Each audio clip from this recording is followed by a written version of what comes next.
cùng em. Và để rồi hôm nay điều ước của đôi bạn trẻ đã trở thành hiện thực.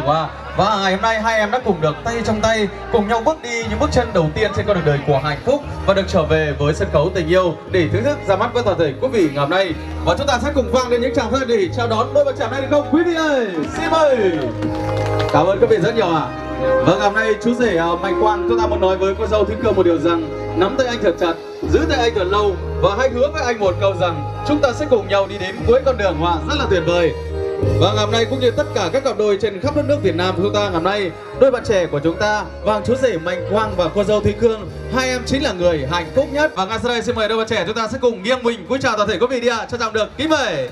Và những tràng pháo một lần trọn vẹn hơn. Và ngay sau đây trân trọng được kính mời hai bên gia đình và đặc biệt là phái đoàn họ nhà trai trở về từ quê hương bản Pha Xe, xã Triềng Hoa cùng với song thân phụ mẫu của cô dâu trân trọng được kính mời hai bên gia đình. Chúng ta sẽ cùng trở về với sân khấu tình yêu để chính thức ra mắt cùng với hai con hai cháu của mình trong ngày vui hoan hạnh phúc cho ngày hôm nay. Và xin phép được trân trọng kính mời quê hương của bản Pha Xe, xã Triềng Hoa. Và xin phép được trân trọng kính mời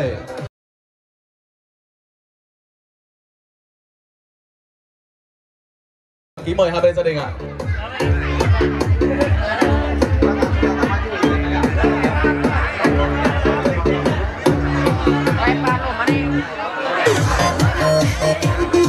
Vâng, xin phép được trân trọng được kính mời phái đoàn nhà trai về từ quê hương bản Pha Xe, xã Triềng Hoa. Vâng, chúng ta sẽ hiện diện bên phía chú rể đẹp trai Mạnh Quang hôm nay, bên phía gia đình nhà gái. Vâng, trân trọng được kính mời chúng ta sẽ hiện diện phía cô dâu xinh đẹp hôm nay.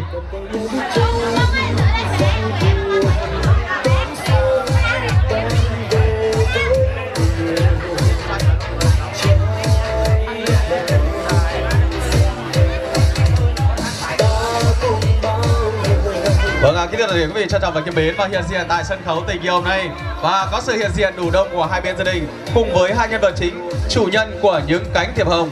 Vâng, những người đã cho chúng ta có một lý do duy nhất để có mặt tại ngày vui, ngày hạnh phúc ngày hôm nay. Vâng, đó chính là cô dâu Thúy Cương và chú rể Mạnh Quang. Vâng, đúng là các cụ ta ngày xưa từng có câu nói rằng mùa xuân thì phải có hoa đào, mà lên sân khấu thì phải có những lời chào đầu tiên. Và để thay cho lời cảm ơn tới sự hiện diện cao quý của toàn thể quý vị khách quý hôm nay, vâng, trân trọng được kính mời hai bên gia đình cùng với cô dâu chú rể chúng ta sẽ nghiêng mình cúi chào toàn thể quý vị đi ạ. Trân trọng được kính mời. Và những tràng pháo tay thật lớn để chúc mừng cho đại gia đình hạnh phúc chúng ta một lần nữa được không quý vị ơi? Cảm ơn những tràng pháo tay ấm lòng của toàn thể quý vị rất nhiều mà. Vâng, kính thưa toàn thể quý vị trân trọng và kính mến, và hiện diện tại sân khấu tình yêu ngày hôm nay đây, và bên phía cô dâu xinh đẹp, đó chính là sự hiện diện của hai bác trở về từ quê hương bản Pha Xe, xã Triềng Hoa. Và bên phía cô dâu và xinh đẹp hôm nay có sự hiện diện của hai bác song thân phụ mẫu của cô dâu xinh đẹp chúng ta ngày hôm nay, đúng không ạ? Vâng, đúng là trong ngày cưới thì bao niềm vui nhung nhớ phải không quý vị? Mà vui nào hơn khi thấy các con đã trưởng thành. Và để rồi ngày hôm nay, Thúy Cương và Mạnh Quang, hai chữ Vân Vương, đẹp duyên đôi đứa, thắm duyên vợ chồng. Vui duyên mới thì để được đẹp lòng hai họ, thắm vẹn tình hạnh phúc trăm năm. Và hiện diện tại sân khấu tình yêu ngày hôm nay, nhà gái chúng ta đã được hân hoan mừng rể thảo, nhà trai đang được phấn khởi đón dâu hiền. Hai bên cha mẹ sum vầy, anh đi làm rể, em về làm dâu. Và đúng là bao năm tháng đời ngày chờ để rồi tình yêu hạnh phúc bây giờ là ngày hôm nay. Ngày hôm nay là ngày 15 tháng 12 năm 2024, nhằm ngày 15 tháng 11 năm Giáp Thìn. Ngày hôm nay được sự đồng lòng đẹp ý của hai bên gia đình, được sự nhất trí hoan nghênh của các cấp chính quyền hai bên địa phương, quê hương Triềng Hoa và quê hương Mường Vú thân thương. Ngày hôm nay thì ngày hôm nay ông bà chủ hôn, ông Quyết và bà Vinh chính thức chọn ngày hôm nay là ngày đẹp tháng lành để tình yêu hạnh phúc của hai con trẻ được chính thức lâm cảnh và nở hoa. Và trong không khí vui tươi, trong khán phòng hạnh phúc ngày hôm nay, Vâng Ngọc Long người kết nối chương trình không để quý vị chúng ta phải đợi chờ lâu thêm một giây phút nào cả. Thay mặt cho anh em những người làm chương trình, xin phép được trịnh trọng tuyên bố chương trình đại lễ vô quy mừng hạnh phúc chúc tương lai cho cô dâu Thúy Cương sánh duyên cùng chú rể Mạnh Quang Thúy Cương xin phép chính thức được bắt đầu. Và những tràng pháo tay thật lớn để chúc mừng nào. Và xin mời cô dâu chú rể và hai bên gia đình chúng ta nở nụ cười thật tươi đấy ạ.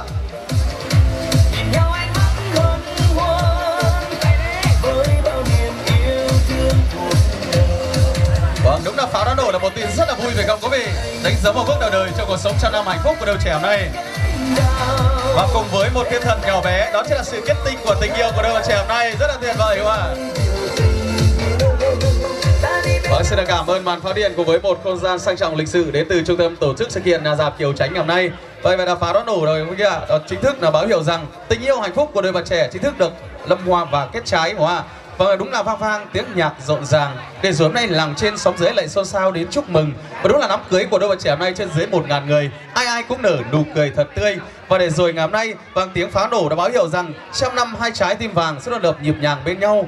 Đôi bạn trẻ Thúy Cương và chú rể Mạnh Quang, hai em chính thức qua sông thì cũng đã có cầu, qua nhà nói chuyện cũng đã có cây trầu để xe duyên. Và để rồi hôm nay lửa hồng thì cũng đã kết thành đôi. Cho dù báo tố cũng không rời không xa, từ nay hai họ sẽ được một nhà, hạnh phúc sẽ được mãi mãi và thông gia sẽ được vững bền. Và thay mặt cho anh em những người làm chương trình sẽ được kính chúc cho hai em sẽ được trăm năm hạnh phúc trọn đời bên nhau. Và trở về ngày vui ngày hạnh phúc ngày hôm nay, phải nói rằng tình yêu của đôi bạn trẻ hôm nay rất là đẹp hoa, đẹp tựa như áng mây hồng, đẹp tựa như ánh đèn đồng sánh đôi. Và đúng là ăn trầu thì ta phải nhớ đến vôi. Và để rồi khen ai đứa nấu vôi tôi mặn mà đôi câu phát biểu gọi là để cho hai họ được đậm đà ái ân. Và trở về ngày vui ngày hạnh phúc hôm nay, tình cảm của những bậc làm cha làm mẹ thì rất nhiều, không thể nói hết được bằng lời. Thì ngày hôm nay rất vinh dự cho Ngọc Long được sự ủy quyền của hai bên gia đình, đặc biệt là gia đình của ông Quyết và bà Vinh, chủ hôn ngày hôm nay sẽ có lời tâm tư tình cảm và gửi lời chúc tốt đẹp nhất tới toàn thể khách quý hôm nay. Giờ ngày nay do Ngọc Long cũng người Thái thì hai bên gia đình cũng người Thái thì sẽ phát biểu bằng tiếng Thái. Và nếu có vị nhất trí để Ngọc Long thay mặt hai bên gia đình chúng ta dành một tràng pháo tay thật lớn được không ạ?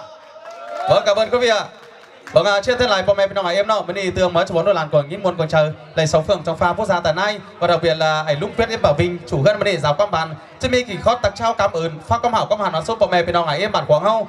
Còn chơi tôi cho bón đôi làn còn cho phép muốn lẩu bắt khẩu tách cầu tách ship và khóc cả trăng lại hù qua chơi sờ bón nòng nung đôi làn không mới đi qua khởi Mạnh Quang các bà Thúy Cương đi qua đang nói cả trăng này nhớ lòng bụng lại nhớ lòng già nai của bà mà lòng na ở ý lòng hơn nhớ lòng trước ép xử cuồng phồng các bà mới khai mạc chân đi lu phải nhanh tuổi xếp bét cả đăng bền xào lu phải trai tuổi sao pì đăng bền báo tăng 6 qua lại bản tản chu ấn lại mương cốt ấy bằng sai lại bằng nằm phủ khăn phương lào phủ khảo xương bó phủ khăn của mi phủ hai của mi khai bà khởi Mạnh Quang hoa qua cả trăng bà bất trừ hỏng mặc lúc chờ bất trừ hỏng phở lúc bắn bất trừ chờ bắn lai bất trừ xài bắn kiểu chân hàng khởi Mạnh Quang hoa qua cả trăng đẩy sửa bốc hùa đông qua sửa bát bá đông này khải tù hơn mãi ỉn mắc qua nàng bản bùng hoa đọc bên lòng ấy chắc vợ đẩy lù phải nhanh trừ Thúy Cương chân đàn sòng xài tà lấy hình số đen trăng kiểu chân đàn chắc lẩy biển chủ phát sửa lúc bắn chắc lẩy biển chủ phát khẩn lẫm lửa lẩy cấp chủ sờ bón đồng đồng đồ làn hôm nay qua chắc cơn ma sụa ảo lẩy cấp báo các xào chắc cơn ma sụa êm hà ải ma mình đi sòng phường quốc gia tà nai ải êm ha qua chắc lẩy hòn lẩy khưng lẩy ổ lẩy bay lẩy kháy lẩy hó chắc ma khả pết đồ lấy khả cái lù tin cái của mà nà cái của sờ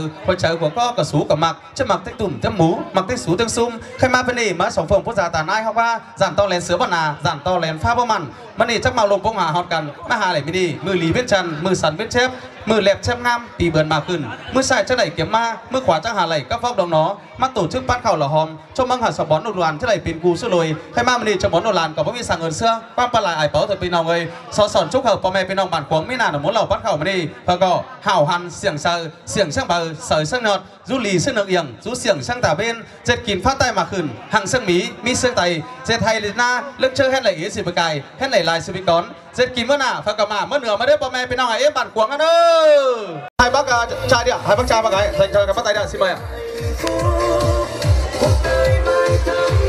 Vâng, hai bác trai chúng ta đứng ra phía trước đi ạ. Bắt tay nhau để nhà nhấp ảnh ra nhà coi phim mà chúng ta lưu lại khoảnh khắc đẹp ạ. Bắt tay nhau đi ạ. Cùng nắm tay nhau và nụ cười thật tươi với khán giả đi ạ. Và quý vị có thể dành cho những tràng pháo tay chúc mừng cho mối tình thông gia không quý vị ơi. Xin mời. Vâng, rất tuyệt vời. Xin được chúc mừng cho mối tình thông gia hai bên gia đình hôm nay. Vâng, thay mặt cho anh em những người làm chương trình chúc cho mối tình thông gia hai bên gia đình chúng ta tình sâu đậm đà, hai nhà như một, mãi mãi hiền hòa, ngày càng gắn bó bền chặt và keo sơn. Vậy là nghi lễ đầu tiên trao dâu nhà rể đã hoàn tất ạ. Và ngày hôm nay nhà gái chúng ta chính thức trao cô dâu Thúy Cương trở về làm con làm dâu bên gia đình nhà trai và nhà trai chính thức đón và nhận cô dâu trở về làm dâu làm con bên gia đình nhà trai tại quê hương của bản Pha Xe, xã Trường Hoa. Vâng, rất tuyệt vời, cảm ơn hai bác rất là nhiều.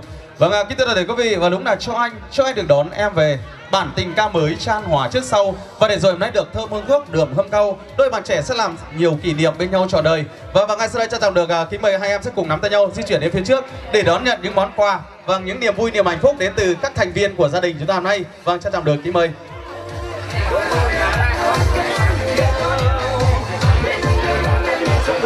Vâng, trên tay làพ่อแม่พี่น้องเนาะไม่ได้มาเมื่อมวน2 บอนน้องนุ่งดูลานผู้เป็นพ่อเป็นแม่พี่น้องไอเอ็มก็ได้มวนกองเชอไม่ได้ชักชิมีเซิงแหล่งสังหุงชักชิมาบุงสงขาเหรอลูลานเขาไม่ได้ไปปูสลวยเป็นออสเซอร์กินกันมาvà khán giả 60 พ่อแม่พี่น้องbản quán họ cần chứng chảnh đấy ạ.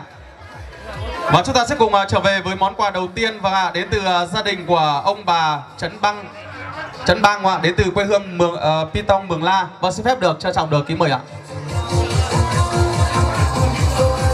Và ngày hôm nay thì gia đình của ông bà Trấn Bang cũng rất vui mừng hạnh phúc không quản ngại đường xá xa xôi và từ quê hương Pitong Mường La cũng đã trở về với quê hương bản Bùng thân thương ở đây và được trao tận tay món quà yêu thương cho hai người con người cháu của mình. Và xin được trân trọng được kính mời hai em sẽ cùng đón nhận món quà hôm nay ạ. Ông bà Trấn Băng rất là nhiều. Cảm ơn gia đình ông bà Trấn Băng ạ. Chúc gia đình ông bà luôn luôn mạnh khỏe, hạnh phúc, thành công và thành đạt trong cuộc sống hoa. Và món quà thứ hai, trân trọng món quà đến từ gia đình của ông Chí Bình, cũng về từ quê hương Pi Tong. Và xin phép được trân trọng kính mời ạ.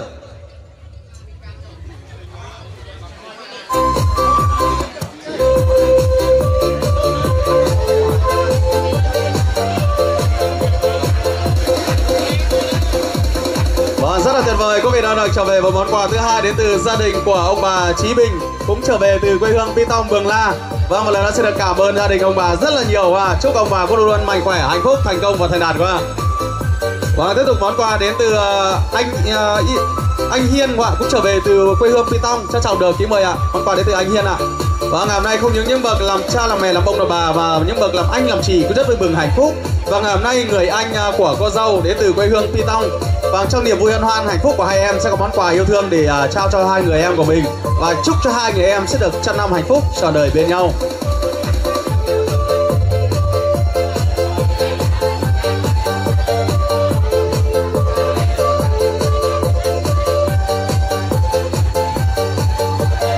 Và ngày hôm nay thì anh Hiên và người anh của cô dâu ngày hôm nay với một niềm mong muốn là chúc cho hai em sẽ được và trăm năm hạnh phúc trọn đời bên nhau với những món quà rất là tuyệt vời ngày hôm nay.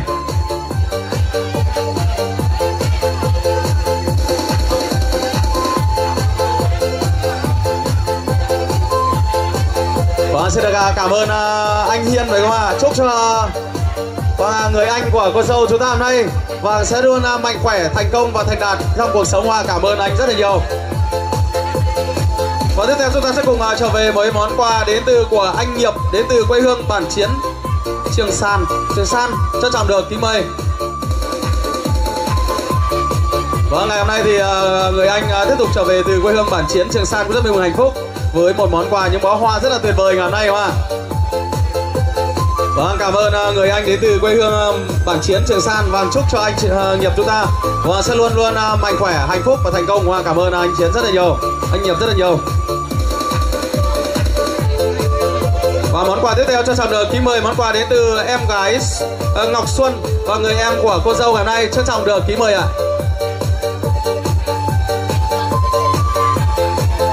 Và ngày hôm nay thì ngày vui hạnh phúc của anh chị thì em gái yêu quý nhất của cô dâu chúng ta cũng vui mừng và hạnh phúc, và hôm nay cũng đã chuẩn bị được món quà và trao tận tay cho người anh người chị của mình, và kính chúc cho hai chị sẽ được trăm năm hạnh phúc và sẽ luôn là tấm gương sáng và điểm tựa vững chắc cho hai em cho em suốt cuộc đời này.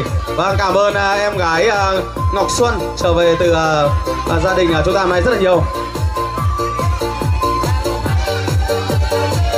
Vâng, và còn một món quà cuối cùng trị giá 100 tỷ đồng nữa đến từ những tràng pháo tay thật lớn của toàn thể quý vị đã. Xin mời. Vâng, cảm ơn quý vị rất là nhiều ạ. Vâng, đúng là hoa nào lắm sắc nhiều hương, hoa nào cài ngực lên đường đón em, hoa nào anh chẳng thể quên, nở trong ngày cưới kết tình đôi ta. Xin được cảm ơn những bó hoa, những bông hoa rất là xinh đẹp đến từ gia đình ngày nay nở ra thê thắm ngày hôm nay. Vâng, đúng là cảm ơn cô bác giúp lời, cảm ơn cha mẹ giúp của, cảm ơn ông trời đã định đôi, cảm ơn những món quà tuyệt vời của gia đình ngày hôm nay rất là nhiều. Và ngày sau đây xin được trân trọng kính mời hai em sẽ cùng tiếp tục nắm tay nhau di chuyển lên phía trên 2 bước để trao cho nhau kỷ vật đầu đời trong ngày cưới, đó chính là vòng nhẫn cưới của tình yêu. Xin được trân trọng kính mời ạ.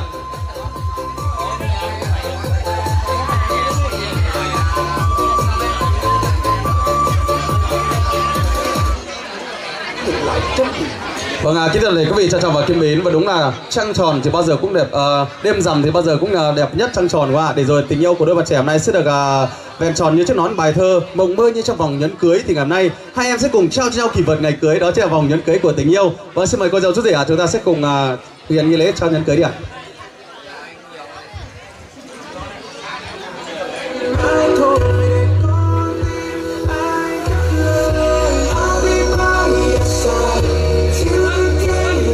Một khoảnh khắc đẹp, hạnh phúc và lãng mạn ngày hôm nay.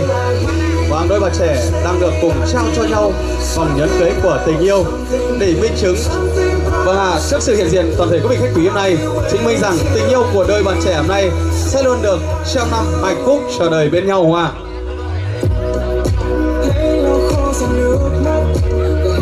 Và đúng là tình nghĩa trăm năm cũng kể từ đây. Anh nguyện cho em chiếc nhẫn này để làm tin. Và dù mai lên thác xuống gành, tình chồng nhớ vợ bước bền ta có nhau. Và ngày hôm nay cô dâu Thúy Cương cô muốn nói với cô dâu và chú rể một điều rằng là còn ngày hôm nay em muốn trao cho anh chiếc nhẫn chung tình. Kể từ nay hai đứa trung bình bên nhau, anh là rể em là dâu, hai ta sẽ lắp nhịp cầu sắc hoa. Và trước khi chứng kiến chứng giám của toàn thể quý vị này, và xin mời hai em sẽ cùng trao cho nhau một cái ôm thật ngọt ngào trước sự chứng kiến của toàn thể quý vị được ạ. Xin mời ạ. Và có xứng đáng nhận được những tràng pháo tay chúc mừng nữa được không quý vị ơi? Và rất là tuyệt vời, rất là hạnh phúc hôm nay. Cảm ơn quý vị. Và thay mặt cho anh em những người làm chương trình, và kính chúc cho hai em sẽ được trăm năm tình miên mãn bạc đầu nghĩa phu thê. Và ngay sau đây cho tạm đợi kính mời cô giáo rể tiếp tục nắm tay nhau ạ, di chuyển về tháp ly rượu tình yêu hạnh phúc của mình để khơi nguồn yêu thương. Và xin mời. Và hai bên gia đình chúng ta sẽ cùng đứng sát lại gần nhau ạ. Xin mời ạ. Và xin mời hai bên ạ, chúng ta di chuyển sát lại nhau ạ để đón nhận những ly rượu nghĩa trò tình của đôi trẻ hôm nay ạ.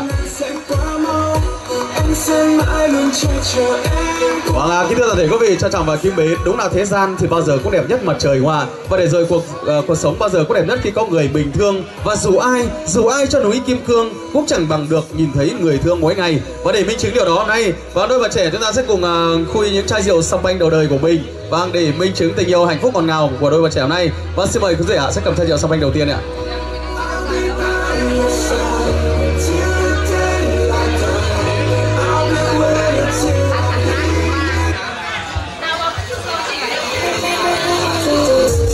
Vâng, xin mời chú rể bóc tem vật quan sát đi ạ. Vâng, chúng ta sẽ cùng chú rể sẽ cùng lắc thân mạnh, sóc thân mạnh chai rượu song banh hôm nay ạ. Xin mời ạ. Và cùng hướng về phía các bạn trai phía bên dưới đang FA đi ạ. Xem các bạn trai nào đón nhận được nắp chai rượu hôm nay chắc chắn sang năm sẽ có tin vui như chú rể ạ. Vâng, những bạn trẻ bạn bè của cô dâu chú rể nữa ạ, động viên cho chú rể đi ạ. Xin ơi, cố gắng lên chú rể ơi. Wow, rất tuyệt vời. Tí nữa thì bật tung nóc trà sạp Kiều Tránh chúng ta không ạ? Chú rể có sức khỏe rất phi thường. Vâng, xin mời hai sẽ cùng tay cho tay và nhẹ nhàng rót lên những cung bậc tình yêu hạnh phúc của mình hôm nay. Trân trọng được kính mời. Vâng, rất tuyệt vời phải không quý vị? Và ngày hôm nay, vâng, đôi bạn trẻ Mạnh Quang và cô dâu Thúy Cương, hai em cứ ngỡ rằng mình đang mơ phải không quý vị? Gần thì chẳng bén duyên cho, mà xa xôi cách mấy đần đỏ cũng qua. Và đúng là ngày hay nay hai họ chúng ta khá là xa, nhưng vì tình yêu của đôi bạn trẻ chắp cánh thì hai bên thông ra để được thân gần. Ngày vui được ví như ngày hồi mùa xuân, cuốn họ hai nhà gặp mặt mừng vui. Và ngày vui thì anh em những người làm chương trình không biết nói gì hơn, kính chúc cho em sẽ được trăm năm hạnh phúc trọn đời bên nhau. Và ngày hôm nay tiếp tục xin mời hai em sẽ cùng tiếp tục chai rượu song banh thứ hai của mình ạ.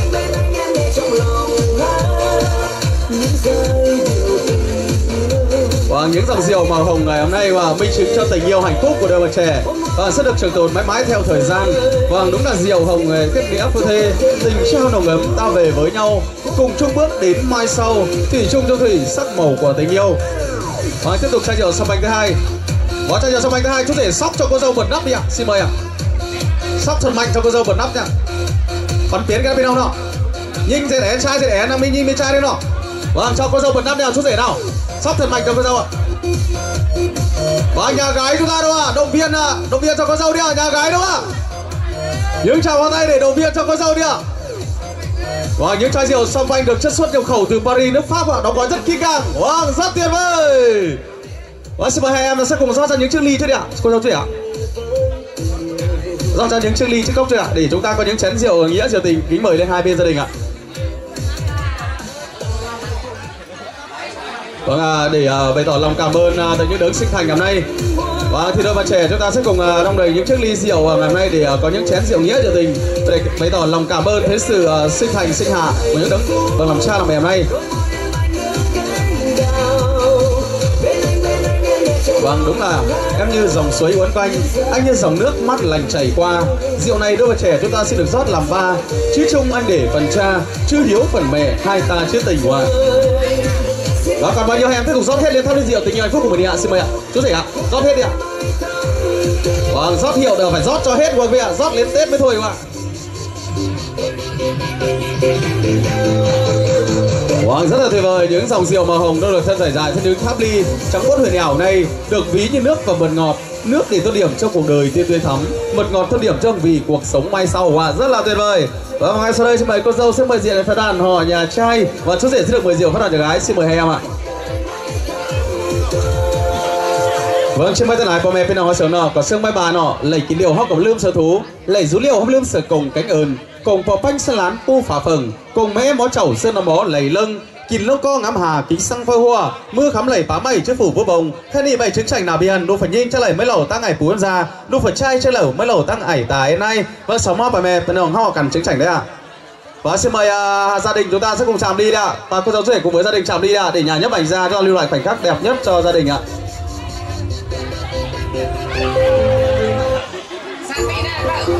Đứng giữa vào sân khấu đi ạ, cô giáo rể ạ, đứng vào dưới đi ạ, hai bên gia đình ạ, xin mời ạ.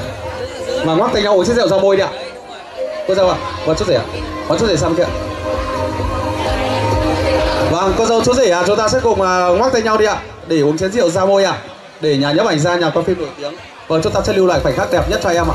Và quay mặt về phía khán giả đi ạ, quay mặt về phía nhà nhấp ảnh ra đi ạ. Và để nhà nhấp ảnh ra trở về từ kênh Hoa Ban Hóa 10 sẽ lưu lại khoảnh khắc đẹp nhất cho hai em ạ.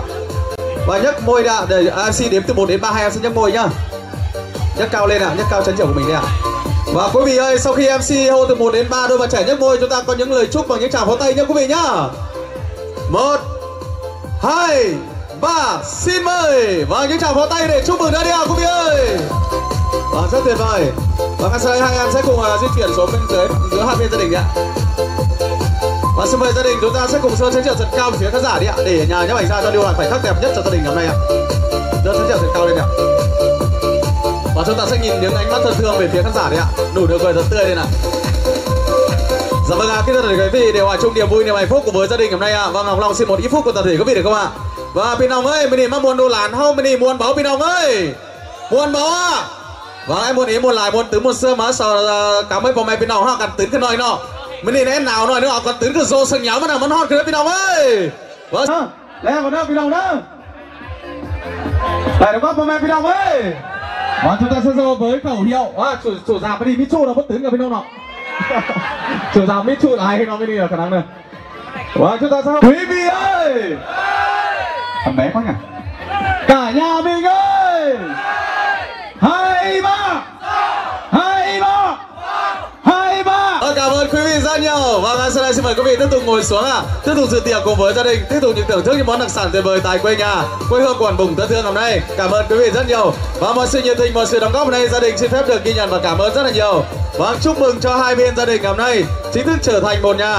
Vâng, chúc cho hai bên gia đình mãi mãi hiền hòa, ngày càng gắn bó bền chặt keo sơn. Vâng, chúc cho đôi bạn trẻ ngày hôm nay và sẽ mãi thắm tình bên nhau.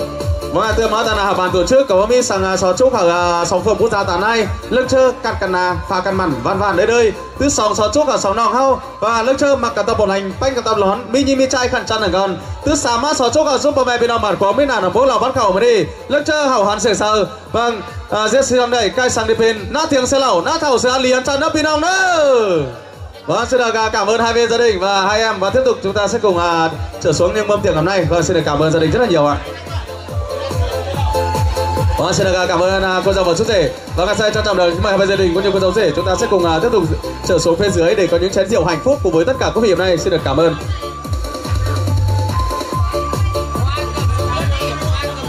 Vâng, kính thưa quý vị, vậy là nghi lễ vừa rồi, rót rượu vừa rồi được diễn ra rất là thành công đúng không ạ? Vâng, một lần nữa xin được thay lời cho gia đình, cảm ơn toàn thể các vị khách quý, cảm ơn trung tâm tổ chức sự kiện đám cưới nhà già và Kiều Tránh với những không gian thật sang trọng lịch sử hôm nay, cảm ơn nhà nhấp ảnh gia Hoa Ban Bóng 10 và đã lưu lại khoảnh khắc đẹp cho gia đình và cảm ơn cô dâu chú rể cũng như hai bên gia đình ngày hôm nay. Và chúng ta đã có một khoảnh khắc rất là tuyệt vời tại sân khấu hôm nay. Và chúng ta tiếp tục nở nụ cười thật tươi đi ạ, để nhà nhấp ảnh gia chúng ta lưu lại khoảnh khắc đẹp nhất cho gia đình ạ. Trân trọng được kính mời. Và để thay cho lời cảm ơn sâu sắc nhất tới sự hiện diện cao quý của toàn thể quý vị hôm nay thì gia đình họ nhà gái chúng tôi tiếp tục có những tiết mục văn nghệ đặc sắc. Vâng, với những bông hoa xinh đẹp đến từ đội múa của quê hương bản Huế Hào ngày hôm nay tiếp tục gửi tới toàn thể quý vị với những bài múa rất là sôi động, tiết vụ múa qua bài múa mang tựa đề Vũ điệu nón nà. Vâng, và ngay sau đây trân trọng được kính mời đội múa chúng ta tiếp tục quay trở lại sân khấu hôm nay để dành gửi tới toàn thể quý vị.